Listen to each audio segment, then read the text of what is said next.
நான் உங்க சஹா. வார்த்தை பறவை மாதிரி அப்படின்னு சொன்ன கவிஞனோட வாய்க்கு சக்கரை போடணும். காரணம் என்னன்னா, பறவை எப்படி உயர உயர பறக்குதோ அந்த மாதிரி வார்த்தைகளும் உயரமா இருக்கப்ப நம்மளோட வாழ்க்கையும் மேம்படும், உயரமாகும் அப்படிங்கிறதுக்கான சொல்லாடல் அதான். நம்மளோட மனசு எண்ணம் சுத்தமா இருந்தா வார்த்தைகள் வெற்றிக்கான அடித்தளமா அமையும் அப்படிங்கிறதுக்கான ஒரு அத்தாட்சி தான் நில், கவனி, சொல். வணக்கங்களோடு நான் உங்க சஹா.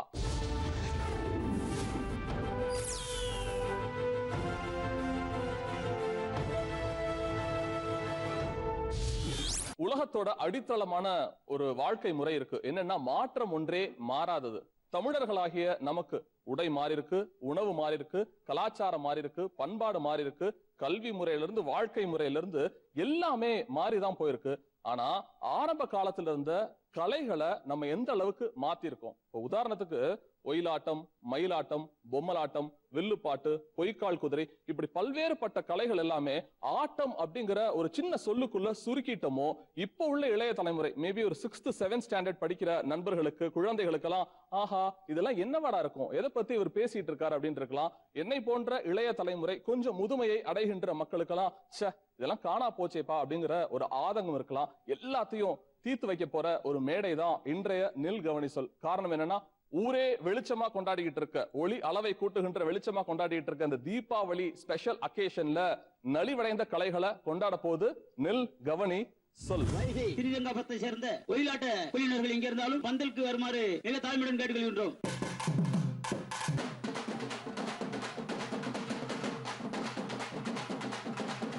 அவங்க பெருசா இவங்க பெருசான்னு இப்பயே நம்ம பாத்துடலாம். கலங்க கட்டினா ஆடி போயிடுவேன். ஆனா கை சரியா இருந்ததுனாக்கா இவங்களெல்லாம் வின் பண்ணிடுவேன். ஒரு கலாஷேத்ரா மாதிரி நாட்டுப்புற கலைகளுக்கு வரலங்கிற அந்த கேள்வி எனக்கு இன்னும் அதுக்கு விட கிடைக்கல. கேரளாவில் என்ன நடந்தது? ரொம்ப ஓப்பனா பச்சையா சொல்லணும்னா சார், ஷெட்யூல் காஸ்ட் கம்யூனிட்டிஸ் எடுத்துட்டு கலரி போயிட்டு ஒன்னும் கொண்டாடப்பட்டிருக்காது.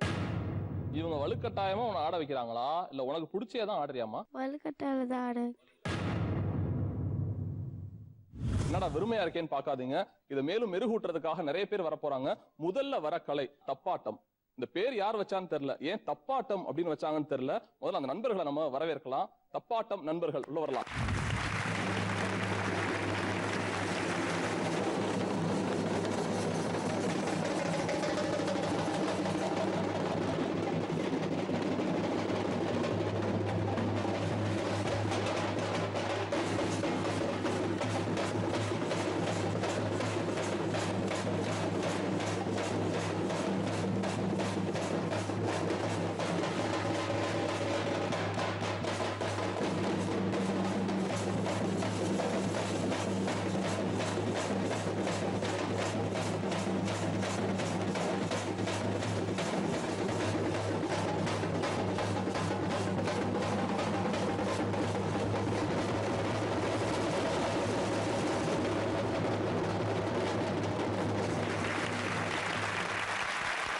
பொதுவா எந்த விசேஷம்னாலும் தாரத்தப்பட்ட கிழியனுப்பா அப்படிம்பாங்க. நில்கவனி சொல் ஆரம்பத்திலே நிஜமா தாரத்தப்பட்டே கிழிச்சிருங்க. வாழ்த்துக்கள் உங்களுக்கு. சூப்பர்.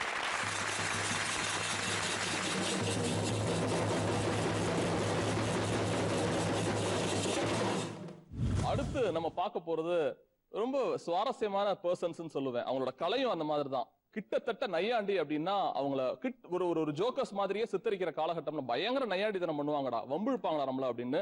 அந்த கலையை தான் பார்க்க போறோம், நையாண்டி கலை. வாங்க நண்பர்களே.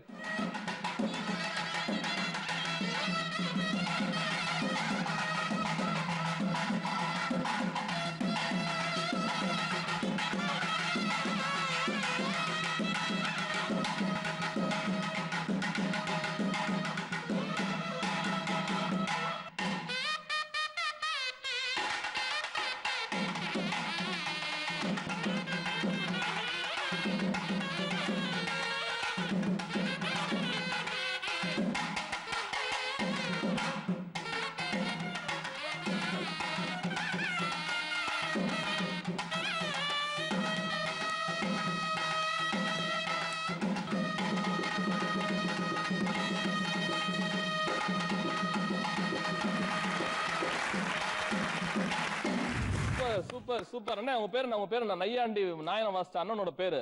என்னோட பேர் வந்துங்க எம் மாரியப்பன். மாரியப்பன், எம் மாரியப்பன் கொடுங்க நண்பர். உங்க பேரு என்ன? என்னோட பேர் எம் ராஜா. ராஜா. தலைவா, சண்முக சுந்தரத்தை பார்த்த மாதிரியே இருக்கீங்க. தில்லானா போனாம்பல்ல. உங்க பேரு என்ன? பாலு. பாலு. அவரோட குரலே பாருங்க எப்படி இருக்குன்னு சொல்லிட்டு. உங்களோட குழுக்கு பேர் வந்து நையாண்டி மேளம். நையாண்டி மேளம். ரைட்டா? கிண்டலா ஜாலியா வச்சுக்கிறது, உயிர் போட வச்சுக்கிறது. நீங்க கவுண்டமணியும் செந்திலும் பாத்துக்கலாம். கரகாட்டம் அதே கதை தான் எங்க கதை. அடுத்து நம்ம பார்க்க போறது, இவங்க நையாண்டில இவர் தான் பெருசா, இவர் வந்து செந்திலா, அவர் கவுண்டமணியா அப்படிங்கிற மாதிரி எல்லாம் பேசிட்டு இருக்காங்க. இவங்களோட நையாண்டித்தனத்தையும் கரகாட்டத்தையும் மிக்ஸ் பண்ணி பார்க்கணும் அப்படின்னு ஆசை. அவங்க பெருசா இவங்க பெருசான்னு லைவா அந்த நெல்கவனி சொல்ல இப்பயே நம்ம பாத்துடலாம். அட்டிங்க மேளத்தை.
இதை எடுக்க முடியுமா வெளியில? நீங்க வைங்க நீங்க எடுங்க. என்ன வெயிட் இருக்குன்னு பாக்கலான்ட்டு, வேற ஒண்ணும் இல்ல. தலையில வச்சு ஆடுறீங்களே, நிறைய நண்பர்கள் பார்த்துட்டு இருப்பீங்க. சில விழாக்கள்ல பண்டிகைகள்ல இந்த மாதிரிலாம் பார்த்துருப்பீங்க. இதை தொட்டு பார்க்கணும் அப்படிங்கிறது எனக்கு ஆசை. பார்த்து ரசிச்சு இவங்களை பார்த்து கை தட்டணும் போக எவ்வளவு வெயிட் இருக்கும் தொட்டு பார்த்து என் தலையிலாம் வைக்கவே முடியாது. இருந்தாலும் சிரிக்கப்படாது, இருந்தாலும் நம்ம முயற்சி பண்ணி பார்ப்போம். அக்கா வச்சு ஆடுவோமா? ரெடி. ஐயோ முண்டாசெல்லாம் வேற இல்ல. நிக்குதுங்க தலையில. Ready ready ready ready.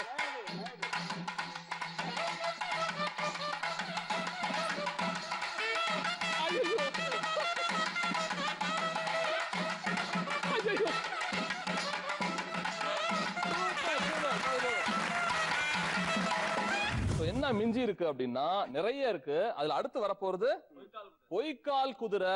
பாக்குறப்பே குழந்தைகள்லாம் மகிழ்ச்சியா இருக்க போறது இந்த பொய்க்கால் குதிரை தான். தாட்டுங்க நான் பாப்பாங்க பொய்க்கால் குதிரை வரட்டும்.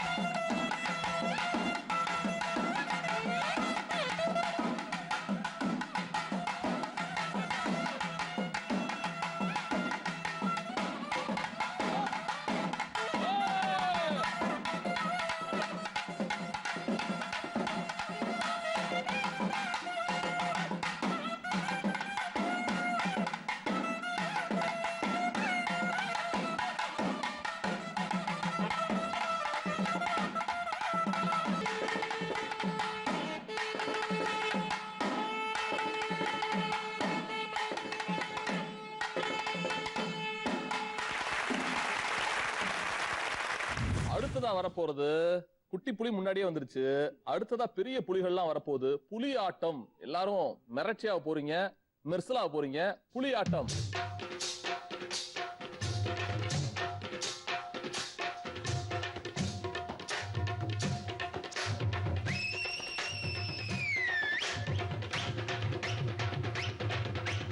அண்ணாத்த ஆடுறார் ஒத்திக்கோ ஒத்திக்கோ, கண்ணாட்டு வெங்கதா ஒத்துக்கோ ஒத்துக்கோ, அண்ணாத்த ஆடுறார் ஒத்திக்கோ ஒத்திக்கோ, தென்னாட்டு வெங்கதா ஒத்துக்கோ ஒத்துக்கோ.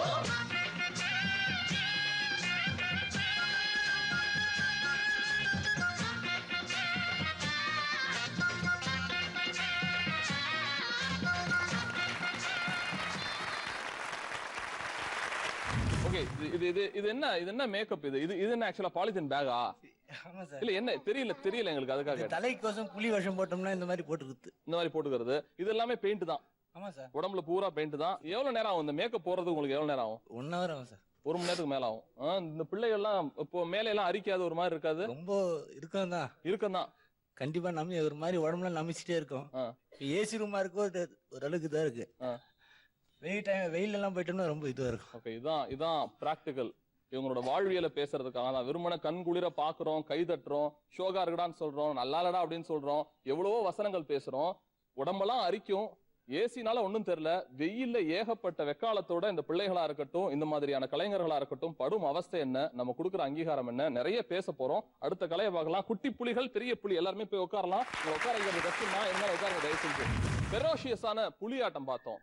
இப்ப நான் கூப்பிட போறது ஒரிஜினல் மயில் மாதிரியே தன்னோட வாழ்க்கையை அர்ப்பணிச்சுக்கிட்ட கலைகள் எவ்வளவு இருக்கு. மயில் ஆட்டம். தட்டுங்க, மயில் வரட்டும்.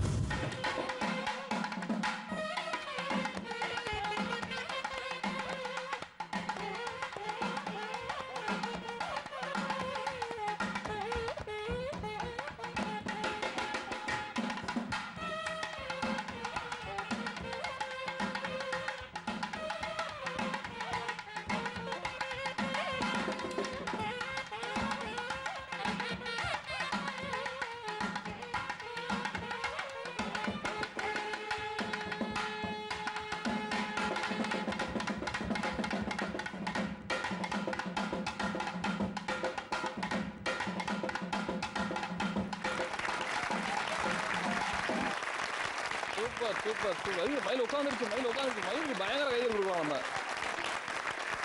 என் தங்க மயிலு. இந்த பிள்ளைகள் எல்லாம் கொஞ்சம் வாங்கல, இங்க பாருங்க, இந்த பிள்ளைகள் எல்லாம் கொஞ்சம் வாங்கல. என் தங்க இவன் யாரா மொட்டை அடிச்சுட்டு நம்மள வந்து கொஞ்சிக்கிட்டு இருக்கான். அது அப்படிதான் பாக்குது, எவன்டா மொட்டை அடிச்சுட்டு ஒரு மாதிரி நம்மள வந்து கொஞ்சிக்கிட்டு இருக்கான்னு. ஆனா இதுக்கு பின்னாடி இருக்க உழைப்பு இருக்குல்ல, அலாதிங்க. மூச்சு ஒரு மாதிரி முட்டுற மாதிரி இருக்கும், ஆக்சிஜனோட தன்மை ஜாஸ்தியா வராது, தலையும் ஆடணும், உடம்பும் ஆடணும், நரம்புகள் ஆடணும். மயில் உன் முகத்தை பார்க்கலாமா?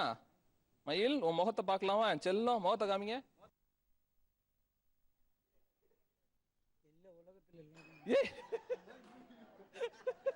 ஏ உண்மையில ஆண் மயில் பா. முகத்தை காமிங்க. ஈ சொல்லுங்க. ஈ காட்டணும், சும்மா காட்டுங்க, கேமரால ஆசையா இருக்கு.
தெரியுமா?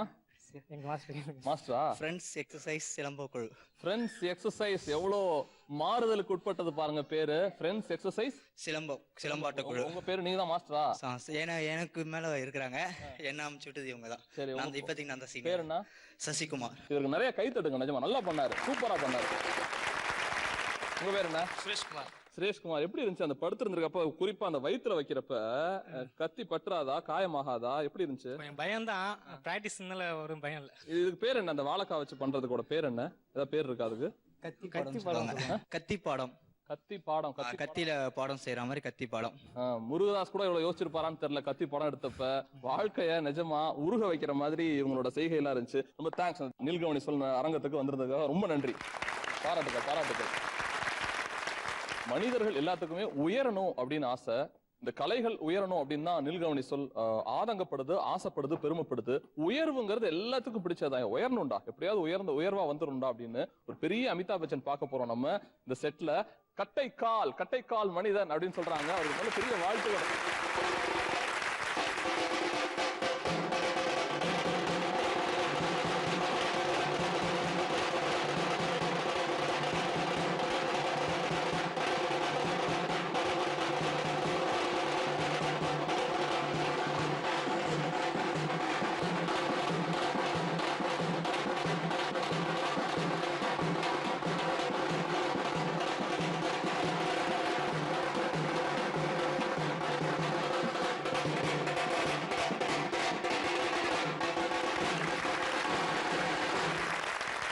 மைக்கெல்லாம் பிடிச்சு பேச முடியாதனால அவர்கிட்ட கொடுத்துடலாம். மைக் வச்சுக்கோங்க பக்கத்துல. உங்க பேர் என்ன நண்பா? விக்கி. விக்கி. தீபாவளிக்கு பேண்ட் செலவு தான் ஜாஸ்தி ஆகும் போல இருக்கே.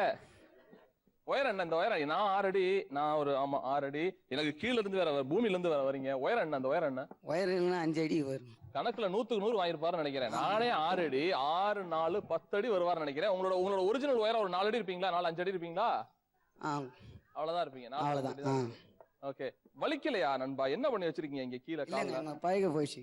இது இங்க என்ன பண்ணி வச்சிருக்கீங்க இந்த இடத்துல? இது கட்டை. உங்க கால் இருங்க வரேன் முதல்ல. உங்க கால் எங்க இருக்கு? இங்க வரைக்கும் உங்க கால் தெரியுது எனக்கு. அங்க இருக்கு கட்டை. இங்க உங்க கால் தெரியுது. இங்க உங்களோட பாதம் இருக்கு. இந்த இடத்துல உங்க பாதம் இருக்கு. பாதத்தை சுத்தி கட்டை. ஆமா. இங்க நிறைய பேருக்கு சந்தேகம் இருக்கலாம். இந்த பாதத்தை சுத்தி கட்டை மாதிரி ஃபார்ம் பண்ணிருக்காங்க. அதுலதான் அவர் நிக்கணும். கிட்டத்தட்ட சின்ன சின்ன ஆணிகள்லாம் வேற இருக்கு. செருப்புலாம் போடலன்னு நினைக்கிறேன். கரெக்டா? இல்லங்க. செருப்புலாம் போடல. பேர் ஃபுட்டோட தான் இருக்காரு. எப்பவுமே ஐயப்பன் கோயில் போற மாதிரி கால்ல செருப்பு போடுறது கிடையாது இவரு. எவ்வளவு வலிக்குது இது முதல்ல? இல்லங்க, எனக்கு பழக போயிடுச்சு. பழகி போச்சு. எவ்வளவு வருஷமா செய்றீங்க இத? 18 வயசுல இருந்து. இப்ப வயசு என்ன? எனக்கு 26. 18 2 20 8 வருஷமா இருக்கீங்க. ஆமாங்க. இது ஒரு நாளைக்கு எவ்வளவு நேரம் இந்த மாதிரி நிக்க வேண்டியது இருக்கும்? எவ்வளவு வேணா முயற்சி பண்ணா நில்லங்க. நிப்பீங்களா நீங்க? நிப்பங்க. ஓகே. மனசுல தைரியம் இருந்தா போறங்க. பயம் இருந்தானா வேலைக்கு ஆகாது. மனசுல தைரியம் இருந்தா போறோம். எத்தனை வருஷமா இது கத்துக்கிறதுக்கு எவ்வளவு நாள் ஆச்சு இந்த மாதிரி முதல்ல சின்ன கட்டக்கால் கட்டினேன். 3 அடி கட்டக்கால். அது கட்டின உடனே தான் அது பழகிட்ட பிறகு அதுக்கப்புறம் 18 வயசுல இருந்து எனக்கு கத்து கொடுத்த குருனார் ஒருத்தர் கத்து கொடுத்ததுன்னா இப்படி யார். எங்க அம்மாலாம் அடிக்கடி சொல்லுவாங்க, எவ்வளவு நேரம் தம்பி நீ நிக்கிற அப்படின்னு. ஒரு மணி நேரம் நிக்கிறதுக்கு நின்று ஷோ பண்றதுக்கு எவ்வளவு நேரம் நீ நிக்கிற அப்படிங்கிற மாதிரி எங்க அம்மா சொல்லுவாங்க. அம்மா அந்த பையனை பாருங்க, 18 மணி நேரம் 12 மணி நேரம் வாழ்க்கை பூரா கிட்டத்தட்ட 8 வருஷமா நின்றுட்டு இருக்கு. அந்த நண்பன் உயரணும் அப்படின்னு ஆசைப்படுறேன் நான். இந்த கலைகளோட சரி ஓகே நல்லா இருக்கு நல்லா இல்லைன்னு ஒரு சினிமா பாக்குற மாதிரி போயிடுறோம். இதுல பல பேரோட வாழ்க்கை இருக்கு, நம்மளோட பாரம்பரியம் இருக்கு, விழுமியங்கள் இருக்கு அப்படின்னு சொல்றதுக்காக தான் நிறைய பேர் இங்க வந்திருக்காங்க. அதனால அவங்கள்ட்ட கேட்க வேண்டியது என்னன்னா, எனக்கு பெருமையா இருக்கு. என்ன காரணம்னா, ஓரளவுக்கு பேசுவேன், பேச்சு கலையில இருக்கேன், ரேடியோல இருக்கேன், இப்ப டிவில வந்திருக்கேன். தமிழ் தெரிஞ்ச காரணத்தினால என்னோட தமிழ் ஆசிரியையை டெய்லி நான் வந்து தொழுதுட்டு பேச ஆரம்பிக்கிறேன் அப்படிங்கிறது என்னோட பெருமையா இருக்கு. அந்த மாதிரி உங்க தொழில்ல நீங்க இருக்கிற வேடம் என்ன வேணா இருக்கலாம். அது புலியா இருக்கலாம், மயிலா இருக்கலாம், மாடா இருக்கலாம். உங்க தொழில்ல நீங்க இருக்கிறது எவ்வளவு பெருமையா இருக்கு, முதல்ல அதை பத்தி பேசலாம். இந்த வேஷத்தை போட்டாலே நம்மளுக்கு எவ்வளவு பெரிய சோம்பேறியா இருந்தாலும் நல்ல ஒரு சுறுசுறுப்பு எனர்ஜி தன்னால வந்துடும். அவங்க அடிக்கிறது அந்த வாத்திய சவுண்டை கேட்டோம்னாலே நம்மளுக்கு தன்னை மறந்து நம்மள ஆட ஆரம்பிச்சிருவோம். அடுத்தவங்களை நம்ம சந்தோஷப்படுத்துறது தான் நம்மளுடைய எண்ணமா வேற இருக்கும். ஒரு திருப்தி வந்துடும். நம்மளுக்குள்ள இருக்கிற ஒரு சந்தோஷமே ரொம்ப தனியா இருக்கும். ஓகே, ரொம்ப சந்தோஷமா இருக்கும் நம்மளுக்கு அதை பார்க்கவே. குட்டி புலிகளுக்கும் அதான் இருக்கும் அப்படிங்கறது என்னோட. குட்டி புலிங்க இப்போ என்ன விடுங்க நான் ஆடுறேன்றாங்க. குட்டி புலிங்க கட்டி போட்டு வச்சிருக்கேன் இப்ப புலிங்கள. நீங்க அதே மாதிரி என்ன பெருமையா இருக்கு உங்களுக்கு? என்னென்ன விஷயங்கள் பெருமையா இருக்கு? ரொம்ப சந்தோஷமா இருக்கு. வீட்டுக்காரோட ஆடுறப்ப எல்லா பெண்களுக்கும் சந்தோஷமா தான் இருக்கும். அதை தாண்டி என்ன சந்தோஷமா இருக்கு உங்களுக்கு? அப்படிலாம் இல்ல, எனக்கு இப்பதான் நானே இவர் தான் எனக்கு ஆட கத்து கொடுத்தாரு. இது வந்து ரொம்ப சந்தோஷமா இருக்கு. என்ன சண்டை இருந்தாலும் வீட்டுல இருந்தாலும் வெளியே ஆடணும் வந்துட்டா மேக்கப் போட்டோம் நம்ம சந்தோஷமா ஆடி அடுத்தவங்க சந்தோஷப்படுத்தல இன்னும் ரொம்ப சந்தோஷமா இருக்கும். மேக்கப் போடுறப்போ ஒரு நாள் கூட நினைச்சது இல்லையா, ஏன்டா இந்த தொழிலுக்கு வந்தோம்? அப்படியெல்லாம் நினைச்சதே கிடையாது. இது எங்க மாமனாரு, அவரும் இதுக்கு ரொம்ப வருஷமா ஆடுறாரு. அவர் பரம்பரையா ஆடுறவர். மாமனார் மைக் கொடுங்க ஆட்ட கொடுங்க. ரொம்ப ஆடுறாரு அவரு பரம்பரையா? ரொம்ப வருஷமா ஆடுறாரு, பல வருஷமா ஆடுறாரு. ஐயா உங்க பேர் என்ன? ராஜன். ராஜன். உங்க மருமக மாமனார பாராட்டுற ஒரே மேடை இதுவாதான் இருக்கும். சரி, நீங்க ஆடுறப்ப நீங்க என்ன ஆட்டம் ஆடுவீங்க? நான் கரகம் ஆடுவேன், பொய்க்கால் குதிரை ஆடுவேன், குறவம் கொத்தி ஆடுவேன், மயில் ஆடுவேன், எல்லாமே ஆடுவேன். உங்க வயசு என்னங்கய்யா? எனக்கு வயசு இப்ப 74. 74? ஆமாங்க. உங்க சம்சாரம் இருக்காங்களா? இருக்காங்க. இருக்காங்க. அவங்க சேர்ந்து உங்களோட ஆடி இருக்காங்களா? அந்த அவங்க பொய்க்கால் குதிரை ஆடுவாங்க, கரகமும் ஆடுவாங்க என் கூட. நான் 50 வருஷமா ஆடி இருக்கேன். இப்ப நீங்க ஆடுறதுக்கும் உங்க புள்ள ஆடுறதுக்கும் உங்க பேரன் ஆடுறதுக்கும் ஏதாவது வித்தியாசம் பாக்குறீங்களா? என்ன குறையுது, என்ன கூடுது, என்ன வித்தியாசம் இருக்கு? ஒன்றும் வித்தியாசம் இல்லை. எனக்கு அவங்க எல்லாம் இந்த மாதிரி ஆடுறது ரொம்ப சந்தோஷமா இருக்குது. என் பையனுக்கு நான் தான் ட்ரைனிங் கொடுத்தேன். அவன் தான் கடைசி பையன். அப்ப அந்த மாதிரி கத்து கொடுக்குறப்ப என் பையன் என் கூட இருக்கவங்க எல்லாம் பள்ளிக்கூடத்துக்கு போறான், என் கூட இருக்கவங்க எல்லாம் நல்லா இருக்கான், எனக்கு ஏன் அதை நீ கத்து கொடுக்குறங்கிற மாதிரியான கேள்விகள் அவங்க மனசுல எழுந்துச்சா? எழுந்து சார். கல்யாணம் ஆகுறதுக்கு முன்னாடி எழுந்து சார். நம்ம எதுக்கு இதை கத்துன்னு இருக்கிறோம், தேவையில்லாம தான் கத்துன்னு. ஆனா கல்யாணம் ஆகி இந்த என் தொழிலை எப்படின்னு முறையா செய்யணும், எங்கெங்க நம்ம டேலண்ட்டை ரீசனா பண்ணணும் அப்படின்னு நினைச்சு எனக்கு ரொம்ப சந்தோஷப்பட்டு பல ஆளுங்கிட்ட விருதுலாம் வாங்கும் போதெல்லாம் எனக்கு சந்தோஷமா இருக்கும் சார். அவார்டு வாங்கும் போது, சர்டிஃபிகேட் வாங்கும் போது, அடிப்படும் போது, கை காலெல்லாம் அடிப்படும் போதெல்லாம் கூட எனக்கு சந்தோஷமா தான் இருக்கும். என்ன விருது அது? கழுத்துல ஏதோ பட்டயம் போட்டிருக்கீங்களே, என்ன விருது அது? சும்மா அப்படியே காமிங்க. அது என்னது? அகத்தியர் விருது சார். அகத்தியர் விருது. கருவூல மாமணி விருது, கலை மாமணின்றாங்க பாத்தீங்களா, அதுக்கு சமமானது. அந்த கலை மாமணி விருது வாங்கணும், அகத்தியர் விருது வாங்கணும், அது ஒரு சந்தோஷம். இந்த கலைக்கு ஆரம்பமும் தெரியாது முடிவும் தெரியாது, போயின்னே இருங்க சார், சந்தோஷமா இருக்கும் சார். எவ்வளவுதான் செத்து போய் அடிபட்டு ஊர்ல சொந்தக்காரெல்லாம் செத்து போய் வருவானுங்க, எங்க கூட சேர்ந்தவனிமா அந்த செத்து போன சந்தோஷத்தையும் மறந்துடுவாங்க, எங்க கூட ஜாலி தான் பார்ப்பாங்க. எங்க கலை அந்த மாதிரி சந்தோஷத்தை தான் கொடுக்கும், யாருக்கும் துக்கத்தை கொடுக்காது. எங்களுக்கு ரொம்ப சந்தோஷமா இருக்குது இந்த வேலை கற்றுக்கினதுனால. சினி ஃபீல்டில் போக முடியுது. இந்த மாரி இடத்துக்கு ரொம்ப ஆர்வமாக ஒரு வேலை முச்சி கொடுக்குறதா இருக்கு. யாரெல்லாம் சினிமால தங்களோட முகத்தை காமிச்சிருக்கீங்க? நீங்க பாத்துருக்கீங்களா சினிமால? என்ன பண்ணிருக்கீங்க சினிமால? மலை படத்துக்கு இது பண்ணிக்கிறோம். என்ன பண்ணீங்க? தப்பா அடிச்சு ஆடி. என்ன படத்துல? மலை. அப்புறம் மேத படம். என்ன பண்ணுவீங்க அதுல? தப்பாட்டம் தான். தப்பாடிப்போம். பிரபு சார் கூட ஆடிக்கிறோம். பிரபு சார் கூடயா? என்ன படத்துல? மலை படத்துக்கு. ஓஹோ, சீன்ல வருவீங்களா இல்ல சும்மா பின்னாடி இருந்து ஆடிப்பீங்களா? இல்ல, சும்மா வந்துரும் கூட ஆடிட்டு. அதுதான் எங்களுக்கு ரொம்ப சந்தோஷமா இருக்குது. வேற யாராவது சினிமா சம்பந்தப்பட்டவங்க யாராவது இருக்கீங்க? என்ன படத்துல நடிச்சிருக்கீங்க? எல்லாமே மறைமலை தான். மலைமலை, மேதை, மாஞ்சாவேலு, வில்லு, எல்லாம் மாத்தியோசி. வில்லுலாம் இப்ப வில்லுல என்ன? வில்லுல அந்த பாட்டு சார், வில்லே வில்லே வில்லே வரான் வில்லு, பேக்ரவுண்ட் கரகம், புலியாட்டம், அது எல்லாம் அது மாதிரி. மதராசா பட்டணம், நிறைய படம் எல்லாம் இங்கதான், நாங்க தான். அவர் அப்பா அப்பத்துல இருந்து எம்ஜிஆர், சிவாஜி கணேசன். நான் ஒரு 200 படம் செஞ்சிருக்கேன். 200 படமா? ஆமா. என்னங்க இப்போ நடிகர்களே அவரை படம் செய்ய மாட்டேங்கிறாங்க? எம்ஜிஆர் படம் பூரா நான் தான் செய்வேன். என்னென்ன படம்? யாரார் படம்? படகோட்டி, பொய்க்கால் குதிரை ஆடுவேன், மதுரை மீட்டர் சுந்தரபாண்டியன், அதில் கரகம் ஆடுவேன், முத்துச்சுப்பி, ஜெய்சங்கர் படம், இந்த மாதிரி நிறைய படங்கள் செஞ்சுருக்கேன். நான் 1970 அமெரிக்கா போயிட்டு வந்தேன் அரசாங்கத்தினோட மூலியமாக. ஏபி நாகராஜன் அவங்க எல்லாம் பாரசாரதியெல்லாம் சேர்ந்து போயிட்டு வந்திருக்கேன். ஸ்ரீலங்கா போயிட்டு வந்திருக்கேன். ஜெய்ப்பூர் மகாராணி அரண்மனையில் போய் ஆடிட்டு வந்திருக்கேன். ஜெய்ப்பூர் மகாராஜா? ஆமா, அரண்மனையில் ஆடி இருக்கேன். அவங்க நேரே அங்கே வர வச்சாங்க, போய் ஆட கவர்மெண்ட் மூலியமாக போய் செய்தேன். இப்போ மோளம் அடிக்கும் போது எனக்கு கால் இருக்கணும். இப்போ கூட ஆர்வம் இருக்குது. சலங்கை கட்டினேன்னா ஆடுவேன், அந்த ஆர்வம் இருக்கு எனக்கு. ஆனால் கை சரியா இருந்ததுனாக்கா இவங்களெல்லாம் வின் பண்ணிடுவேன். இந்த பக்கம் நான் வரேன். அந்த சின்ன பொண்ணை கொடுங்க மைக்க. அந்த சின்ன பொண்ணை கொடுங்க. மனசாட்சி பிரகாரம் சொல்லு, உண்மையை சொல்லணும். பொய் சொன்னா அவனுக்கு தெரியும். இப்ப நமக்கு படிக்கிறப்ப சொல்லி கொடுத்துருக்காங்கல்ல, இவங்க வலுக்கட்டாயமா உன்னை ஆட வைக்கிறாங்களா இல்ல உனக்கு பிடிச்சே தான் ஆடுறியாமா? வலுக்கட்டாயில தான் ஆடு.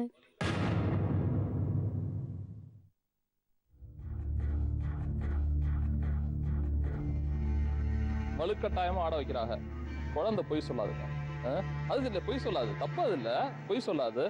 ஏன் என்ன வலுக்கட்டாயம்? அது அவங்கள்ட்ட நான் கடைசியா பேசுறேன் நானு. ஏன் உங்களுக்கு பிடிக்கலன்னு சொல்ல வேண்டியதானே ஆடுறது? அப்பா கேட்டதா திட்டுவாரு. கொடுங்க. பிள்ளைகளை படிக்க அனுப்பாம அதுக்கு பிடிக்காத ஒண்ணு, இது ஒன்றும் தப்பான விஷயம் கிடையாது. நீங்க ஆடுறது காரணத்தினால அந்த பொண்ணு தப்பான பொண்ணு நான் சொல்லல. ஆனா அதுக்கு பிடிச்ச தொழில் வேற, அதுக்கு பிடிச்ச விஷயம் வேற. தான் ஒரு இன்ஜினியராவோ டாக்டராவோ இந்த பழா போன படிப்பு படிக்கணும்னு அது ஆசைப்பட்டுக்கிட்டு இருக்கு. ஏன் கொண்டு வந்து இந்த கலைக்குள்ள நீங்க திணிக்கிறீங்க? ஏன்னா எங்களுக்கு எவ்வளவு கலையில ஒரு ஆர்வம் இருக்கோ அதே மாதிரி தான் நாங்களாம் செத்து போயிட்டு எங்க கலை யார் சார் எடுத்துன்னு வருவோம்? அடுத்த இதெல்லாம் சொல்லுங்க பார்க்கலாம். நாங்க கலைஞருங்க இருப்போம், 30-40 வயசு வரல இருப்போம், அதுக்கப்புறம் டப்புன்னு போயிடுவோம். இந்த காலம்லாம் தெரியும், அந்த காலத்து ஆளுங்களை உயிரோட இருக்கிறாங்க. இந்த காலத்துல நாங்கெல்லாம் 50 வயசோட காலி. அதுக்கப்புறம் யார் சார் எங்க கலையை எங்க எடுத்துன்னு போய் எடுத்துருவாங்க?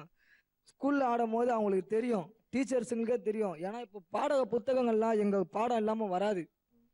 நாட்டுப்புற கலை நிகழ்ச்சிகள், பொய்க்கால் குதிரை ஆட்டம், கரக ஆட்டம்னு அவங்களுக்கே பாடம் நடத்துறாங்க. அதை எந்த முறையில எப்படி போய் செய்யணும்ன்ற நாகரிகம் அப்பத்துல இருந்து இப்போ வரல தெரியல சார். உங்க குறிக்கோள் ரொம்ப நியாயமானது. எங்களுக்கு பின்னாடி இந்த கலை செத்து போக கூடாது, இந்த ஆட்டம் எல்லாம் தொடர்ந்து வரணும், பின்னாடி உள்ள சந்ததிக்கெல்லாம் தெரியணுங்கிற குறிக்கோள் கரெக்ட். அது உங்க பொண்ணாதான் இருக்கணும்னு அவசியம் இல்லையே. வேற யார்ட்டையே கத்து கொடுக்கலாம்ல, வேற ஏதாவது பிள்ளைய நீங்க தேர்ந்தெடுக்கலாம்ல. எந்த பிள்ளைக்கு இந்த டான்ஸ் பிடிச்சிருக்கோ அந்த பிள்ளைய கூப்பிட்டு கத்து கொடுக்கலாம்ல தான் என்னோட கேள்வியே. உண்மைதான் சார். இப்போ என் பொண்ணு எப்படி எனக்கு இதுல ஆர்வமா இருந்து, நான் ஸ்கூல்ல பார்க்க போனாலும் பாட்டு போடால டான்ஸ் ஆடுது, காலை ஆடுது, தான் ஆடாவிட்டாலும் தான் சதை ஆடுன்ற மாதிரி அதை ஆடுச்சு. வீட்டுல பாட்டு போடும் போது ஆடுது. சரி, இவ்வளவு ஆர்வம் இருக்கிற நீ படிக்கவும் செய்யணும். எத்தனாவது படிக்க சொல்றேன்னு கேட்டீங்களா? நீங்க உங்க அப்பா எத்தனை வரலாம் படிக்க சொன்னாருன்னு கேட்டீங்களா? படிக்கவும் செய்யணும். எத்தனாவதுமா? 5th. இல்ல, நீ அப்பா எத்தனாவது வரைக்கும் உன்னை படிக்க வைக்கிறேன்னு சொல்லியிருக்காரு? என்ன படிக்க வைக்கிறேன்னு சொல்லியிருக்காரு? வக்கீல். ஒரு வக்கீல் ஒரு அரசாங்கத்துக்கு முன்னாடி ஏறி ஆடும் போது நான் கேள்வி கேட்கலாம், அவங்க கேள்வி கேட்க சட்டம் என்னன்னு தெரியும். கலைஞருங்க ஏன் இப்படி அழிஞ்சு போய் உக்காந்துக்கிறாங்கன்றது அவங்களுக்கு தெரியாது, எங்களுக்கு தெரியும். அவங்களுக்கு வந்து கோயிலில் மட்டும்தான் ஆடி அவங்களுக்கு பழக்கம், கல்யாணத்தில் ஆடி பழக்கம். எனக்கு தெரியும் அந்த ப்ரோக்ராமை படிச்சுட்டு எப்படி போய் செஞ்சா இன்டர்நேஷனல் லெவல் போலாம் அப்படின்னு தெரியும். வேலை வெட்டி செஞ்சவெல்லாம் போய் கை கட்டி வேலை செய்யறான். எங்க கிட்ட திறமை இருக்கு. திறமை இருக்கும்போது எதுக்குமே பயப்பட மாட்டோம், துணிஞ்சு செய்வோம், விட மாட்டோம். அம்மாட்ட கொடுங்க. வக்கீல் ஒரு கரகாட்டாரன்னா எல்லாருக்குமே பார்ப்பாங்க, பரவாயில்லையே வக்கீல் கரகாட்டாடுறாங்க அப்படின்ட்டு. கோர்ட்ல மட்டும்தான் வார்த்தை ஜாலத்துல அவங்க ஆட மாட்டாங்க, வெளியிலேயே ஆட தெரியும். ஆட தெரியணும், அதனாலதான் அவங்கள ஆடவும் வைக்கிறோம், படிக்கவும் வைக்கிறோம், ரெண்டுமே செய்வோம் நாங்க. ஆட மட்டும் வைக்க மாட்டோம். எனக்கு ரொம்ப பிடிச்சது என்னன்னா, படிக்க வச்சுக்கிட்டே அந்த பிள்ளைய கலையில ஈடுபடுத்துறீங்கல்ல, அது ரொம்ப பிடிச்சிருக்கு எனக்கு. அதுக்காக உங்களுக்கு பெரிய பெரிய வாழ்த்துக்கள் நிஜமா. ஆர்கெஸ்ட்ரா நடத்துறவங்களோ ஆடல் பாடல் நிகழ்ச்சியோ வெவ்வேறு மாதிரியான விஷயங்கள்லாம் மேடையில அரங்கேறுது. அவங்களுக்குலாம் இல்லாத தொல்லைகளோ அசிங்கமான பேச்சோ வன்கொடுமையான வார்த்தைகளோ என்னென்ன நடக்குது சார் உங்க தொழில? அவங்க ஸ்டேஜ் போட்டு ஆடுறாங்கன்னா அவங்களுக்கு பாதுகாப்பு இருக்கு சார். மேடை மேலே யாரும் போறது கிடையாது, ராக்கெட் விடுறது சரி. அவங்க ஸ்டேஜுக்கு போறது, நாங்க மக்களோட மக்களா தரையில நின்று தான் ஆடுறோம். பூமாதேவியை நாங்க ஒண்ணுன்ற மாதிரி தரையில நின்று தான் 4 பேருக்கு முன்னாடி. அந்த கும்பல்ல வந்து தேர் கிளம்பும் போது கும்பலா போவாங்க, அப்படியே கும்பலோட கும்பலா அடிச்சுன்னு போகும்போது யாரு எப்படி என்ன செய்வாங்க, என்னென்ன பண்ணுவாங்க? இப்படி கைய விடுறது, இப்படி சென்றது, தப்பு இல்ல அவர் சொல்றது நியாயம் பண்றது, இப்படி தட்டுறது. இந்த மாதிரி குறிப்பா பெண்களை தான். எங்களுக்குள்ள ஒரு ஸ்டாண்டர்ட் இருக்கு. கலைஞனா எதுக்குமே கோவப்படக்கூடாது. அந்த கோபம் வரும் போது வரும். அதுக்காக தான் எவ்வளோ ஏகப்பட்ட சிக்கல் வரும், தொல்லை வரும். கலைஞர் கோவப்படவே கூடாது. கோபம் வரும்போது வரும். கொடுங்க. நீங்க சந்திச்ச ஒரு மிகப்பெரிய பிரச்சனை ஏதாவது இருக்கா? அந்த மாதிரி இருக்கா? நீங்க ஆனப்ப சந்திச்ச மிகப்பெரிய நிறைய, எல்லா ஊர்லயும் இந்த மாதிரி பிரச்சனை நிறைய. ஏதாவது சம்பவம் சொல்லுங்க பாக்கலாம். ஊர் பேர்லாம் சொல்ல வேண்டாம், சம்பவமா சொல்லுங்க, என்ன நடந்திருக்குன்னு சொல்லுங்க. இங்க கூட அரை பொண்ணே ஒரு பொண்ணு கையை கிள்ளிட்டேன்னு சொல்லி கேட்டு சண்டை போட்டு, அந்த ஊர்ல சண்டை போட்டு, நாங்க சண்டை போட்டு, அந்த பாதையில நின்று போய் வேலை. நம்ம பழவர்காட்டுல தான் அந்த ஒரு ஊர்ல அந்த மாதிரி பிரச்சனை. இப்ப அந்த ஊருக்கு நாங்க வேலைக்கும் போறது கிடையாது. ஆண்களுக்கு ஏதாவது பிரச்சனை வருமா? நீ கொடுங்க, இவர்கிட்ட கொடுங்க, அண்ணன்ட்ட கொடுங்க. ஏன்னா ஆம்பளைங்களுக்கு ஏதாவது பிரச்சனை வருமா? உங்க பையனை அடிச்சு விட்டாங்களே அந்த மாதிரி. ஆம்பளைக்கு வந்து பிரச்சனை கிடையாதுங்க. நாங்க வாசிக்கும் போது தண்ணி அடிச்சுட்டு வந்து ஏய் அப்படி ஊது, ஏய் இந்த பாட்டு ஊது, ஏய் அந்த பாட்டு ஊதுன்னு தான் சொல்லுவாங்க. அந்த பாட்டு வாசிட்டோம்னா ஒழுங்கா இருந்துருவாங்க. அப்படி இல்லைங்களா நாயனத்தை பிடிங்கிடுவாங்க. பிடிங்குவாங்களா? ஆமா, கீழே எத்தனையோ நாயனமோ நானும் உடச்சி போட்டுட்டேன். பிடிங்கி போட்டு அப்படியே பிடிங்கி விட்டுருவாங்க. அதே மாதிரி நிறைய நாயனை நான் ரொம்ப உடச்சிருக்கேன். அதனால அப்படி இருந்தாலும் கலைமகளை நான் விடுறது இல்லைங்க. அவங்களும் பேசுவாங்க, பட் அவங்க சார்பா பேசுறதுக்கும் இந்த கலைகளோட நுண்ணியம் என்ன, பாரம்பரியம் என்ன, இப்ப என்ன மாதிரி வந்து நிக்குது அப்படிங்கிற காரணத்தினால 2 கெஸ்ட் வந்திருக்காங்க. ஒருத்தர் எல்லாருக்கும் பரிச்சயமானவர், எழுத்தாளர், நடிகர், பேட்டைக்காரன் என்கிற ஜெயபாலன் வச்சுக்கலாமா அல்லது ஜெயபாலன் என்கிற பேட்டைக்காரன் வச்சுக்கலாமா தெரியல. வாழ்த்துக்கள் சார், தேங்க்யூ வந்தது. இந்த பக்கம் வெல் நோன் பர்சனாலிட்டி, சமூகத்துல எங்கெல்லாம் சங்கடம் ஏற்படுகிறதோ அங்கெல்லாம் என்னோட கால்கள் பயணிக்கும் அப்படிங்கிற மாதிரியான ஒரு சோஷியல் ஆக்டிவிஸ்ட், அதை தாண்டி ஒரு எழுத்தாளர், நல்ல கவிஞர், பேச்சாளரும் கூட. ரம்யமா பேச ஆரம்பிச்சாங்கன்னா தொம்னு எல்லாரும் கீழே விழுந்துருவோம். அந்த மாதிரியான ஒரு பேச்சாளரும் கூட. சென்னை சங்கமத்துல ஒரு முதுகெலும்பாக இருக்கின்ற ஃபாதர். உங்களோட பெயரை சொல்றதுக்கு முன்னாடி சென்னை சங்கமத்துல உங்களோட விஷயம் என்னன்னு சொல்ல முடியுமா? டிஜிட்டல் ஃபார்மெட்ல இருக்கிறப்போ நிகழ்த்து கலைகள் உயிர் வாழ வேண்டும் என்றால் மக்களோடு ஒரு உயிர் துடிப்பான உறவு இருக்க வேண்டும் அப்படிங்கிறது அடிப்படை. மக்களோடு நேரடி உயிர் துடிப்பு இல்லாத, உயிர் துடிப்போடான ஒரு உறவு இல்லாத எந்த கலையும் அது அழிந்து போகும். அவ்வகையில் ஒரு கலைகளை மக்களுக்கு கொண்டு வந்து சேர்த்த ஒரு நிகழ்வு சென்னை சார். இப்ப நான் உங்க பேர் சொல்றேன், ஜெகத் கேஸ்பர் ராஜ். காரணம் என்னன்னா, ஜெகத்துக்குள்ள உங்களோட பங்களிப்பு ஜாஸ்தியா, அதுவும் இந்த மாதிரியான நாடி நரம்பு சதையோட உயிரோட வாழ்ந்துகிட்டு இருக்க ஜீவன்களுக்கு இன்னும் ஒரு மேல உச்சாணி கும்பல உட்கார வைக்கிற ஒரு ஆசை உங்கள்கிட்ட இருக்கு. உங்களை தான் முதல்ல வரேன் நான். இவங்களுக்கு என்னதான் சார் வாழ்வியல் ரீதியா நலிவடைந்த கலைகள் தான் நாங்க வச்சிருக்கோம். வைக்கிறப்ப ஐயோ அந்த கலை நலிவடைஞ்சிருச்சா இல்லையான்னு எங்களுக்குள்ளே ஒரு கேள்வி வேற இருந்துச்சு. என்னதான் நடந்துகிட்டு இருக்கு? எப்போதுமே அவர்கள் ஒரு அப்படி வளமான நிலையில் வாழ்ந்த வெகு சிறிய கால பொழுதுகள் தவிர அவர்களுடைய வாழ்க்கை என்பது ஒரு நிரந்தர போராட்டமான வாழ்க்கை தான். நம்முடைய சமூகம் படிநிலையான ஒரு சமூகம். எல்லோரையும் மகிழ்ச்சிப்படுத்தி தங்கள் வாழ்வில் வலிகளையும் துயரங்களையும் நிரந்தரமாய் சுமக்கக்கூடிய ஒரு சமூகம் தான் இருக்கு. இந்த படிநிலை சமூகம் இன்னைக்கு நொறுங்கி விவசாய சமூகம், நகர்ப்புறமயமாதல், தொழில், கேபிட்டல், மூலதனம் சம்பந்தப்பட்ட என்று ஆகிற போது இன்னும் அவர்களுடைய அந்த தொழிலானது நெருக்கடிக்கு உள்ளாகிறது. அந்த காலகட்டத்தில் அந்த கலைகளை செறிவு செய்து செழுமைப்படுத்தி ஸ்டாண்டர்டைஸ் பண்றோம்னு சொல்றாரு. அது costume standardisation, art form standardisation, அவர்களுக்கான வெளிகள் களங்கள் உருவாக்குவது, இவற்றை சமூகம் அரசு செய்திருக்க வேண்டும், செய்யவில்லை. இந்த கலை நலிவடைந்ததற்கான காரணத்துல நம்ம பங்கு இருக்கும்னு நினைக்கிறீங்க? நிச்சயமா இருக்கு இல்லைங்களா, நம்ம பங்கு இருக்குது. இப்போ நாயனத்து மாதிரி ஒரு ஒரு மேஜஸ்டிக் இன்ஸ்ட்ருமெண்ட், அப்படி ஒரு கம்பீரம், அப்படி ஒரு மேன்மையான ஒரு கருவியை நீங்க பார்க்க முடியாது. ஆனா ஏன் அதை ப்ரொஃபைல் பண்ணி அவங்கள ஏன் நம்ம வந்து பாரத ரத்னா லெவலுக்கோ, பாரத ரத்னா விடுங்க, நீங்க ஒரு பத்மஸ்ரீ பத்மபூஷன் லெவலுக்கு கொண்டு போயோ அல்லது உலக அளவில் ஒரு புகழ்பெற்ற கருவியை ஏன் ப்ரொஃபைல் பண்ண முடியலைங்கிறதுல ஒரு சமூக கேள்வி இருக்கு, ஒரு பிரச்சனை இருக்கு. அதே போல நீங்க இப்போ இந்த நாட்டுப்புற கலைகள் இன்னும் வந்து ஒரு ஒரு ஒரு ஆப்பிரிக்கன் ஆர்ட் ஃபார்ம்ஸ் எடுத்துங்களேன். ஆப்பிரிக்கன் நாட்டு கலையுடைய அவங்க அண்டம் கருப்பா தான் இருப்பாங்க. பட் அவங்களுடைய அந்த காஸ்டியூம் பார்த்தீங்கன்னா அப்படி ரிச்சா இருக்கும், அப்படி கலர்ஃபுல், நீங்க அசந்து போயிடுவீங்க, அப்படி இருக்கும். ஏன் இந்த இத்தனை வருஷம் இவ்வளவு இருந்தும் ஒரு காஸ்டியூம் ஸ்டாண்டர்டைசேஷன் கூட நம்முடைய கலை வடிவங்களுக்கு நடக்கல அப்படின்னு பெரிய பெரிய டிசைனர்ஸ் எல்லாம் உலகத்துக்கு கொடுத்துருக்குறோம். நம்மகிட்ட இருக்கிற இன்னைக்கு இந்தியாவுடைய டிசைனர்ஸ் மாதிரி அப்படி பெரிய ஒரு டிசைன் அண்ட் ஃபேஷன் இண்டஸ்ட்ரி வருது. பட் இதை பற்றி ஒரு அக்கறை கூட நமக்கு வரல இல்லைங்களா. நான் வந்து அவங்க வாழ்வியல்ங்கிறது ஒரு பிரச்சனை, பட் அந்த கலை வடிவத்தை கூட நம்ம சுவீகரித்து அதை வந்து ஒரு உலகத்தரத்துக்கு உயர்த்தி கொண்டு போகணுங்கிற அக்கறை வந்து அதை ஒரு மாடர்னைஸ் பண்ணிருக்கணும். நம்ம நிச்சயமா வலு சேர்க்கும் வகையில நம்ம நடந்திருக்கணும். நீங்க சொன்ன மாதிரி ஒப்பாமாக்கு ஆடை வடிவமைப்பாளர் இந்தியர் அப்படின்னு கேள்விப்பட்டேன் நான். அவங்களோட ஆடைகளையும் அவங்களோட கலரையும் இன்னும் மேம்படுத்தி காமிச்சிருக்கணும். அதே மாதிரி எனக்கு இன்னொரு குறை அவங்கள்ட்ட கேட்கணும் அப்படின்னா, இவங்கள்ட்ட இந்த பெல்லி டான்ஸ் அப்படிங்கிறது இன்னமும் பாப்புலரா, உலகம் பூரா பெல்லி டான்ஸரா? ஏன் நம்மளோட பரதநாட்டியத்தை போற்றுகின்ற மக்கள் அப்படிங்கிறது ஒரு சாராருங்கிறது தனி, பேலே டான்ஸ் அப்படின்னு இங்கே நமக்கு தெரியுது. அந்த மாதிரி இந்த கரகம்ங்கிறதோ ஒயிலாட்டம்ங்கிறதோ மயிலாட்டம்ங்கிறதோ பிரான்ஸ்ல இருக்க ஒருத்தனுக்கோ ஆஸ்திரேலியாவில் இருக்க ஒருத்தருக்கோ தெரியுமா சார்? இல்ல, அதான் சொல்றேன் இல்லைங்களா, தெரிகிறபடி நாம் கொண்டு போய் சேர்க்கவில்லை, அதை உயர்த்துவதற்கான உட்கட்டுமானங்களையும் உருவாக்கல. இந்த இதுல வந்து ஒரு தரப்பினரை மட்டும் நம்ம குறை சொல்ல முடியாது. கலைஞர்களுக்கும் கடமை உண்டு, அரசுக்கு கடமை உண்டு, சமூகத்திற்கு கடமை உண்டு. கேரளாவில் எப்படி இருக்கு ஐயா இது? கேரளாவில் நடந்தது, நீங்க கேரளாவில் நடந்தது அந்த சமூகம், அவர்கள் இப்ப செண்டை மேளம் வந்து அங்க வந்து ஒரு பெரிய அளவுக்கு வந்திருக்குன்னா, இப்போ உயர் ஜாதி சார்ந்த ரிச்சுவல்ஸ், அந்த ரிச்சுவல்ஸ்ல அதுக்கு ஒரு இடம் வந்தது. இன்னைக்கு தப்பாட்டத்துக்கு அந்த இடம் இல்லை சார்.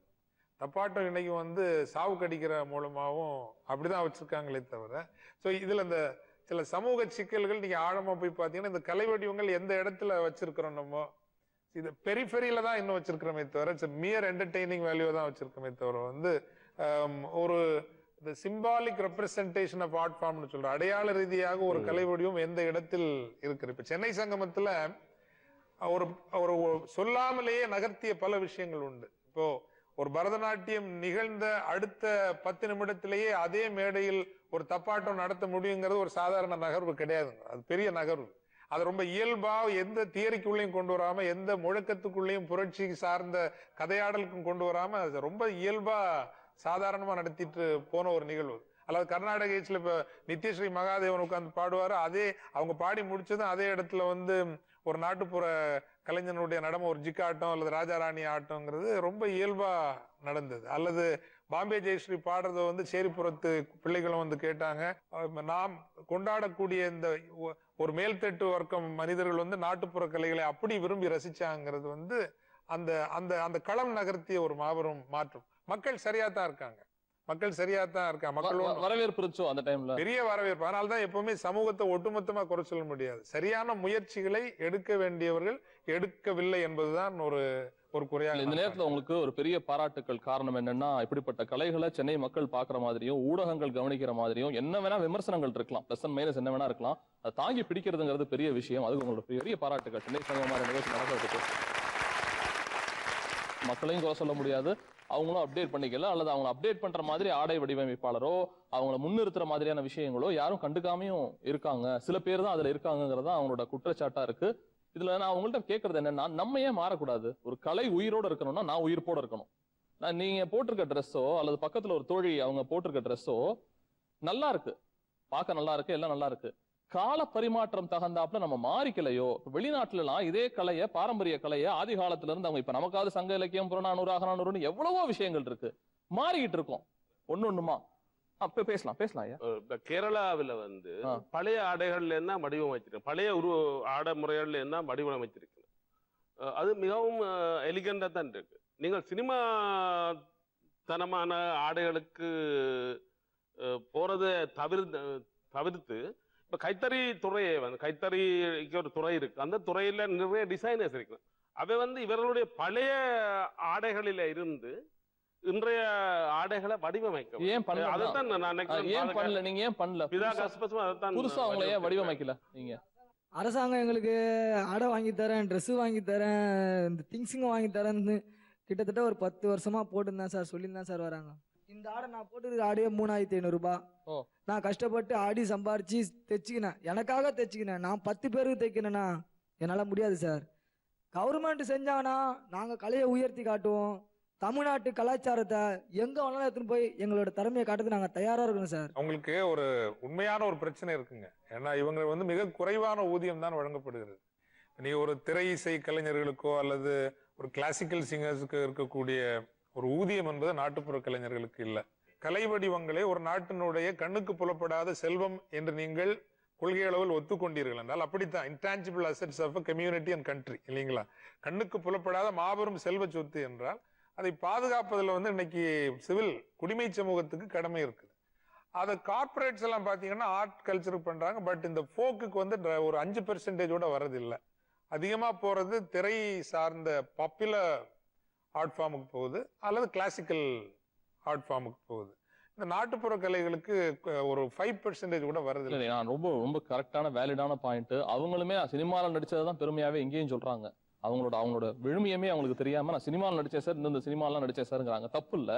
நான் கேட்கிறேன், அவங்க மாறுறதுக்கான அல்ல அவங்களுக்கு சொல்ற அறிவுரையா அவங்கள்ட்ட இருந்து என்ன இருக்கு? கலைஞர்களுக்கு ஒரு கடமை இருக்குது, உரிமை எடுத்து சொல்லலாம். என்ன சென்னை சங்கமம் நடத்தணும், 4 வருஷம் நடத்தணும் வச்சுங்க. ஒரு 1500 நாட்டுப்புற கலைஞர்களை கொண்டு வந்து 7-8 நாட்களில் 4500 கலை வடிவங்களை நிகழ்த்தி நாங்க காட்டணும். அதுல கலைஞர்களுக்கு நான் சொல்றது எப்படின்னா, உங்கள் கலைகளை இன்னும் ஆழ போய் நீங்கள் நேர்த்தி செய்ய வேண்டும் என்பது ஒன்று. அந்த கலை வடிவத்தை இன்னும் இப்போ நம்ம அலங்காநல்லூர் பறை ஆட்ட வேலை செய்யறப்ப நான் சொன்னேன், நீங்க மற்ற கலைகள்ல இருந்து கற்றுக்கொள்ளலாம். களரி பயிற்றுல இருந்து நீங்க கத்துக்கிடுங்க. சிலம்பாட்ட சுவடு அடிமுறை இந்த விஷயங்கள்ல இருந்து கத்துக்கிட்டுங்க. அதை நீங்க சரி செய்யுங்க. இப்படி நாங்க ஆடி பழகணும், இதை தாண்டி போக மாட்டோம்னு நீங்க நிக்காதீங்க. அதுல இருந்து இன்னொரு கட்டத்துக்கு உங்க கலையை நகர்த்தி கொண்டு போங்க. அது ரொம்ப முக்கியம் அப்படின்னு சொன்னேன். அந்த அளவுக்கு நம்மை தகுதி தரம் உயர்த்துவதும் கலைஞர்களுக்கு முக்கியம்னு நினைக்கிறேன். அந்த குழந்தை வந்து தமிழ்நாட்டுடைய பொறுப்பை தன்னை தலையில சுமக்குது, படிக்க முடியல. அவருடைய மாவட்டத்தில் இருக்கிற தனியார் பள்ளிக்கூடங்களை நான் கேட்கிறேன், அவருடைய மாவட்டத்தில் உள்ள பணக்காரர்களை நான் கேட்கிறேன், அவருடைய பஞ்சாயத்து போர்டு தலைவரை நான் கேட்கிறேன், தமிழ்நாடு அரசாங்கத்தை நான் கேட்கிறேன். அந்த பிள்ளை வந்து தன்னுடைய கலை பணியை பயின்றபடியே படிக்கிறதுக்கான வாய்ப்புகளை ஏற்படுத்தி கொடுங்க. அந்த தகப்பனை நீங்கள், அந்த கலையார்வம் மிக்க தகப்பனை நீங்கள் குற்றவாளியாக்கலாம். குற்றவாளி வந்து தமிழ்நாடு. உருவானதுக்கும் இப்ப இந்த சின்ன பிள்ளைங்க ஆடுறதுக்கும் ஏதாவது வித்தியாசம் இருக்கா? இல்ல, அப்படியேதான் இருக்காங்க. மாற்றம் ஒண்ணும் பெருசா. அதாவது நீங்க சிலப்பதிகாரத்தை எடுத்துக்கிட்டீங்கன்னா அதை விட ஒரு ட்ரீட்டிஸ் ஆன் ஆர்ட்ஸ் நீங்க பார்க்க முடியாது. அப்படி ஒரு ட்ரீட்டிஸ் 1800 ஆண்டுகளுக்கு முன்னாடி கொண்டு வர முடியும்னா, கலைகள் தொடர்பான ஒரு செறிந்த ஆழமான பாரம்பரியம், ஒரு ஹைலி இவால்வ்டு ஒரு ஸ்டேட் இருந்திருக்கு. இப்ப அரசாங்கத்தையும் குறை சொல்ல முடியாது. கலைகளை வளர்க்கறதுக்கு திண்டுக்கல்லா இருக்கட்டும், இங்கேயும் சில கல்லூரிகள் பண்ணத்தான் செய்திருக்கிறாங்க. எங்க தப்பு நடக்குன்னே தெரியல. ஏன் வந்து இப்ப ஒரு கலாஷேத்ரா மாதிரி நாட்டுப்புற கலைகளுக்கு வரலங்கிற அந்த கேள்வி அந்த தரத்துக்கு ஏன் வரல, அதை ஏன் அப்படி நம்ம பார்க்கல, ஏன் வரலங்கிற இன்னும் எனக்கு அது விட கிடைக்கல. நான் தேடிட்டே இருக்கிறேன். உலக நாடுகளிலேயும் அயல் மாநிலங்களும் இதை எப்படி கையாளுறாங்க? நிறுவனமயப்படுத்துதல் சொல்றீங்களா? அந்த நிறுவனமயப்படுத்துதல் துரதிருஷ்டவசமாக தமிழ்நாட்டில் என்ன நடந்துருச்சுன்னா, பியூரோக்ரட்டைசேஷனா முடிஞ்சிருச்சுங்க. எல்லாத்தையுமே நம்ம வந்து எல்லாத்தையும் ஒரு ஃபைல போடு, கையெழுத்து போடு, காசை டிஸ்ட்ரிபியூட் பண்ணா, நம்ம கலைஞர்களுக்கு எல்லாம் இவ்வளவு நிகழ்ச்சி நடத்தியாச்சா, இவ்வளவு நடத்தியாச்சா, நிகழ்ச்சி முடிஞ்சாச்சு. அதை ஒரு தவமாக எடுத்து அந்த கலைஞர்களை செதுக்கி, எல்லா வகையிலும் செதுக்கி, அதனூடாக கலை வடிவத்தையும் செதுக்கி, அதை ஒரு உயர்நிலையில் உலகத்திற்கு கொண்டு போய் சேர்க்கக்கூடிய கலை தலைமைத்துவம் இங்க வரலங்கிறத ஒரு மிகப்பெரிய there is no folk art or subaltern art culture leadershipங்கிறது நிறுவனமாகவோ தனிநபர்களாகவோ பெருசா வரல. உலக அனுபவம், கேரளாவோட அனுபவம் எப்படி இருக்கு? கேரளாவில் என்ன நடந்தது? அதாவது ரொம்ப ரொம்ப ஓப்பனா பச்சையா சொல்லணும்னா சார், களரி பயிற்ற வந்து அங்க உள்ள களரி பயிற்ற ட்ரைபல் ஷெட்யூல் காஸ்ட் கம்யூனிட்டிஸ் எடுத்துருப்பாங்கன்னா கலரிப்பேட் ஒன்றும் இவ்வளவு ஒன்றும் கொண்டாடப்பட்டிருக்காது. தப்பா எடுத்துக்காதீங்க. அறிய விரும்புறேன். ஸோ அது வந்து அவங்க ஒரு ஷத்ரியா கம்யூனிட்டியும் அதுக்கு மேல இருந்த கம்யூனிட்டியும் அவங்க அதை வந்து ஒரு இதை எடுத்துக்கிட்டனால அதுக்கு எல்லா இடத்துலயும் இடம் கிடைச்சது. அதனுடைய டிராவல் ரொம்ப வித்தியாசமா இருந்தது. இதை நான் வந்து ஒரு ஜாதியோட சம்பந்தப்பட்டு ஜாதியோட தான் சம்பந்தப்பட்டு நீங்க இல்ல உண்மைதான். நல்ல வார்த்தை அது நீங்க பூசி மொழி சொன்னாலும் வார்த்தை தான். இவங்களோட சாதி அமைப்பு மேபி மேம்பட்ட சாதிகள்னு அவங்களா சொல்லிட்டு இருந்த சாதிக்காரங்களா இதை பயின்று இருந்தாங்களா, இது மாதிரி ஆடி இருந்தாங்கன்னா, இந்த மாதிரி இருந்திருந்தாங்கன்னா, இதோட அமைப்பே வேற. ஒரு சபால கால் மேல கால் போட்டு உட்கார்ந்து நம்ம தப்பாட்டத்தையும் மேபி கரகாட்டத்தையும் ரசிச்சுட்டு இருந்திருப்போம்னு நினைக்கிறேன். இது கொஞ்சம் ஒடுக்கப்பட்டவர்கள் சமுதாயத்துல நீங்க ஆரம்பத்துல நலிந்த மக்கள், அதனாலே நலிந்த கலை ஆயிடுச்சோங்கிற கவலை இருக்கு. அப்படியா? மற்றவங்க பார்க்குறாங்க சார். உண்மையாலுமே இப்போ பெரிய பணக்காரங்களாம் பார்த்தீங்கன்னா ஆச்சுன்னு போகும்போது ஒரு கேவலமா பார்ப்பாங்க. உங்களை வீட்டுக்குள்ள எல்லாம் விடுறாங்களா? வீட்டுக்குள்ள பேசுறாங்களா? சகஜமா சாப்பிட வைக்கிறாங்களா? கர்நாடக சங்கீத வித்வான தொழுது கும்பிட்டு கூப்பிட்டு பூஜை அறையில உட்கார வச்சு அவருக்கு சாப்பாடு போடுவோம். நீங்களும் வித்வான் தான், எந்த விதத்திலையும் நீங்க குறைஞ்சு போல. உங்களை நான் செய்யலையேங்கிற ஆதங்கத்துல தான் கேட்கறேன். நான் செய்யல, நான் ஒதுக்கி வைக்கிறேன், நான் வெளியில தான் வைக்கிறேன் உங்களுங்கிற ஆதங்கத்தெல்லாம் கேட்கறேன். இதுதான் சரியான கேள்வியும் கூட. அப்படித்தான் பாக்குறோம். எங்கேயோ ஒரு இடத்துல நீங்க ஆனா உண்மை பேசிட்டீங்க, அந்த ஜாதிங்கிறது உள்ள வந்துருச்சு அப்படிங்கிறது தான். அவங்களும் அதை வந்து மறுக்கல அப்படின்னு நினைக்கிறேன். இந்த பக்கத்து இது ஜாதிய சமூகம். இந்த ஜாதிய சமூகத்துல வந்து ஓரளவு கண்டாலும் சமூக நீதியை தமிழ்நாடு அரசு கொண்டு வந்திருக்கு. அவர்கள் வந்து இந்த கலைஞர்களை வந்து புறந்தள்ளி விட்டுட்டாரு. இந்த கலைஞர்களும் அந்த சமூக நீதி வளர்ச்சியின் பங்கை இந்த கலைஞர்களும் பெற்றிருக்க வேணும். அந்த தவறுகளை அவர்கள் திருத்த வேணும். இப்ப 100 நாள் வேலை அப்படி எல்லாம் இருக்கு. அப்படியான வேலை, அப்படியான எல்லா வாய்ப்பு, 100 நாள் வேலை இருக்கு, இலவச மின்சாரம், இப்படி நாட்டு மக்களுக்கு கிடைக்கிற எல்லா சலுகைகளையும் வந்து அவர்கள் கலையை வளர்க்கறதுக்காகவும் எக்ஸ்டெண்ட் பண்ணணும். அதை எக்ஸ்டெண்ட் பண்ணணும். 100 நாள் வேலையை கீழே அவர்களை பயில சொல்லுவாங்க, கலையை பயில சொல்லுவாங்க. அவரோட படிக்கிற கலையை பயிலுகிற மாணவர்களுக்கு 100 நாள் வேலை திட்டத்துக்குள்ள அவர்களை கொண்டு வாருங்க. இலவச மின்சாரத்தை கொடுங்க. அவர்களுக்கு லைட் இல்லாம அவர்கள் ஒன்றும் செய்யல, எலக்ட்ரிசிட்டி இல்லாம அவர்களால பயிற்சி ஒண்ணுமே செய்யலாது. அப்ப இலவச மின்சாரம் நீங்க விவசாயத்தை கொடுக்குற மாதிரி அவர்களுக்கு இலவச மின்சாரத்தை கொடுங்க. இருக்கிற சமூக நல திட்டங்களை ஒரு 5 வருஷத்துக்கு கண்டாலும் அவர்களுக்கு நீங்கள் எக்ஸ்டெண்ட் பண்ணுங்க. சமூக காரணிகள், சமூக விஷயங்கள், சாதி ஏற்றத்தாழ்வு, சார் இது ஒரு பெரிய பூதாகரமான விஷயமா இருக்கும் போல இருக்கு. இல்ல, அதாவது நிச்சயமாக இந்த கலை வடிவங்கள் ஒரு சாதிய கட்டமைப்போடு நெருங்கி ஊடாடக்கூடியவை. அதனுடைய அனுபவங்கள், அதன் வழிகள் எல்லாம் கலைஞர்களுக்கு தெரியும். ஆனால் அதை மட்டுமே நான் பழியாக போட்டு முடிக்கவும் விரும்பல. ஏன்னா இப்போ சென்னை சங்கமத்தை எடுத்துங்களேன். இதே தப்பாட்டத்தை வந்து சர்ச் பார்க்கல நாங்க ட்ரை பண்ணோம், ஹோலி ஏஞ்சல்ஸ் இங்கெல்லாம் அங்க எல்லா பிள்ளைங்களும் சந்தோஷமா தான் வந்து கத்துக்கிறாங்க. அங்க வந்து ஐயோ இது இன்னொரு ஜாதிக்குள்ள கலை வடிவங்கள், ஆனால் நாங்க தொடக்கூடாதுன்னு இல்லை. ஸோ தேர்ஃபோர் இன்றைக்கு இருக்கக்கூடிய சமகால சூழல்ல இந்த நாட்டுப்புற கலைகளை மீட்கணும்னா என்ன பொறுத்த வரைக்கும் ஆர்ட் லீடர்ஷிப் வேணுங்கிறது. இந்த நாட்டுப்புற கலைகளுக்கான சரியான ஒரு லீடர்ஷிப். ஆர்வலர்கள் இருக்காங்க. ஆர்வலர்களுக்கு துரதிருஷ்டவசமா பணம் இல்லை, வசதி இல்லை, நிறுவன பலம் இல்லை. அந்த ஆர்வலர்களுக்கு நிறுவன பலத்தை இதெல்லாம் உருவாக்கி கொடுத்து அவர்களை கலைக்கான தலைவர்களாக உருவாக்குவதுதான் இன்னைக்குள்ள தேவைன்னு நான் நினைக்கிறேன். உங்க ப்ரீஷியஸ் டைம்ல வந்துட்டு இந்த கலைஞர்களுக்காக குரல் கொடுத்தமைக்காக மிக்க நன்றி ரெண்டு பேத்துக்குமே. இல்ல பெரிய உங்களுக்கே தெரியும், பெருசா இதை வந்து ஒரு முடிவுக்கு கொண்டு வர வேண்டிய விஷயம் இதான் ஆரம்பம் அப்படிங்கிற மாதிரியான பேச்சு தான் ரெண்டு சைட்ல இருந்து 2 கெஸ்டும் பேசியிருக்காங்க. அவங்களோட உளம் சார்ந்த சொல்லுங்க, ஏதோ சொல்லணும்னா சொல்லலாம். சார் என்னோட ஆர்வத்தை இங்க கொஞ்சம் பண்ணலான்னு சார். பண்ணுங்க.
சின்ன சின்ன விஷயங்கள்ல நீங்க இவங்களை முதல்ல பயன்படுத்துங்க, நீங்க இவங்களை புரிஞ்சுக்க வைங்க. சில கீரை, சில சாப்பாட்டு வகைகள், சில அரிசி மண்ணோட வாகு பிரகாரம் தான் இருக்கும். எல்லா கீரைகளும் ஒரே மாதிரி இருக்கிறது இல்ல. மண் வாகுதான் மக்களை உருவாக்குது அப்படிங்கிறாங்க. எல்லாருமே கலை குறித்த சொற்களையும் அப்படிதான் பேசணும்னு ஆசைப்படுறேன். ரொம்ப நாளா சொல்லிட்டு இருக்கோம் கலை வந்து நம்மளோட முதுகெலும்பு அப்படின்னு சொல்லிட்டு. அந்த காரணத்தினால என்னவோ நம்ம திரும்பியே பாக்குறது இல்ல முதுகெலும்பு. அதே சமயத்துல அது இருக்கா இல்லையாங்கிற தடம் தெரியாம தான் இன்னைக்கு வாழ்வியல் முறை போயிட்டு இருக்குன்னு நினைக்கிறேன். அதான் 2 சிறப்பு விருந்தினர்களும் ஒரு பக்கம் கோபம், ஆத்திரம், அது அரசாங்கத்து மேல இருக்கலாம், பொதுமக்கள் மேல இருக்கலாம், நம்ம ஏன் பயன்படுத்திக்கலங்கிற கோபம் அது சரியானது. அதே சமயத்துல அதை கட்டமைக்கணும், இதுக்குன்னு ஒரு தனியான ஒரு தலைமை வேணும். இதை சார்ந்த விஷயங்கள் எல்லாத்தையுமே உலகத்து லெவல்ல நம்மளும் எடுத்துட்டு போகணும். எந்த விதத்திலையுமே இந்த டான்ஸ் குறைச்சல் இல்ல. தன்னோட உயிரை பணைய வச்சுதான் எல்லா கலைஞர்களும் அதை நிகழ்த்திக்கிட்டு இருக்காங்க. ஒரு பெரிய பாராட்டுக்கள். ஸ்பெஷல் அகேஷன்ல உங்களுக்கான வாழ்க்கை முறை இன்னும் செழிக்க வேண்டும், இன்னும் ஓங்க வேண்டும். இவ்வளவு நேரம் பல்வேறு காரணங்களை உலக அளவுல எப்படி இருக்கு, அதை நம்ம எப்படி மடைமாற்றம் செய்யணும் அப்படின்னும், தார்மீக பொறுப்பா கோபம் ஏன் என்னோட தமிழனுக்கு இன்னும் ஏற்படவில்லை, இதை நம்ம இன்னும் மேல உயர்த்தணும் கோபுர அளவுக்கு அப்படின்னு 2 சிறப்பு விருந்தினர்கள் சொன்னீங்க. உங்களுக்கு ரொம்ப தேங்க்ஸ் இங்க வந்திருந்து உங்களோட கருத்துக்கள் சொன்னதுக்கு. மீண்டும் அடுத்த வாரம் நெல் கவனி சொல் நிகழ்வுல சந்திக்கலாம். அதுவரை நன்றி கூறுவது சஹா.